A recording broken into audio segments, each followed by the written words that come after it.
George is a seventh generation farmer, fifth on the Cooming Park farm, the family farm, one of the Bruce Ward students.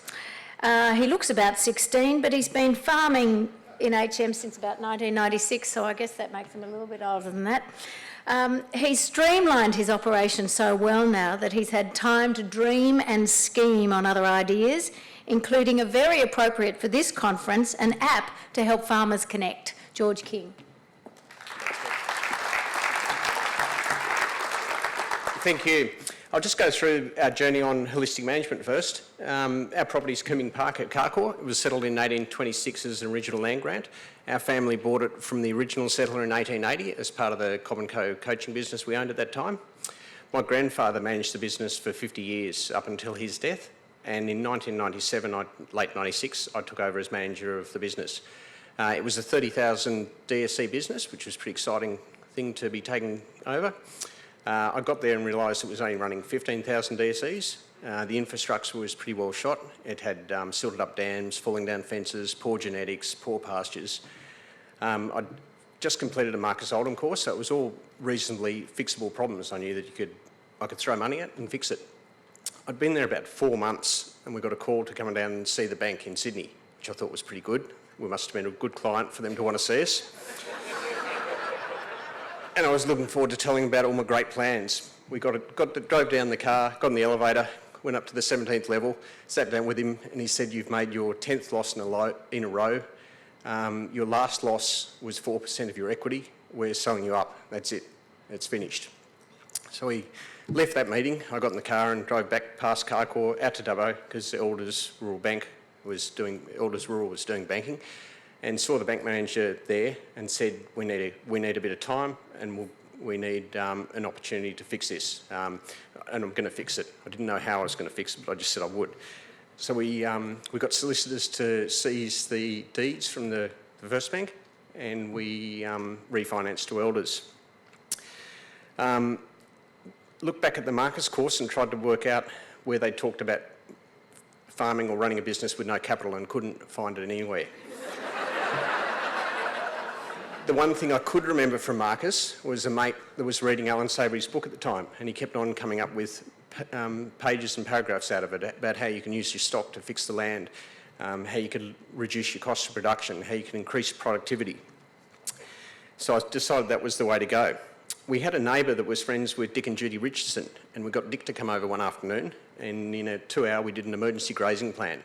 So after Dick left, we put all the sheep in one big mob. All the neighbours thought we were just doing it to knock down the rest of the fences. So we had 5,000 ewes in a mob. And Dick said, "You better go and see Bruce and Susie Ward or you'll have a huge crash." And I thought we were already having enough crashes, so I thought we'd better go and do it. For the people that have done the holistic management course, the 3 sections of it, the goal, the environmental side and the economics, it was just so enlightening, and it opened up such an opportunity to see a way forward.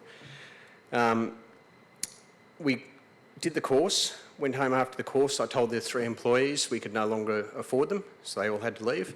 I bought a post driver and some electric fence gear and started single wire electric fencing. We put up about 120 kilometres of electric fencing over the next few years.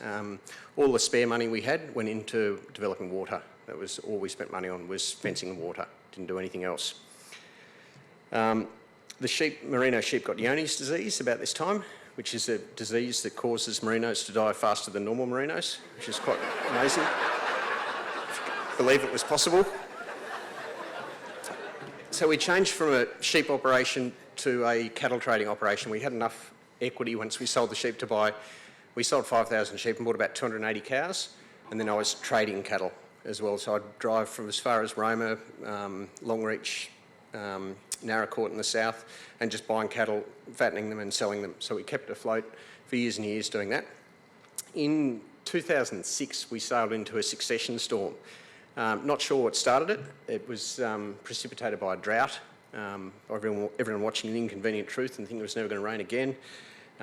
Lindy and I had just started an off-farm business in town, a medical centre, and the family wanted the farm sold and wouldn't budge from that position. Lynn Sykes, if she's still here, I can't remember the exact words of advice, but it was along the lines of, "Your life's going to be ruined," after she'd done a couple of sessions with us. We went into the succession storm with about 85% equity in 2 properties and came out of it 2 years later with 1 property and 50% equity. The whole business felt like a dam wall was going to break, and we were just trying to hold it. If it had broken, everything was going to go. For the it lasted 2 years. For the last year, we ran the whole business on my personal bank account. Because the bank account got frozen too, I had a loan account, which was unpaid wages. So I was selling cattle, putting them into my personal account, and paying the bills through my personal bank account.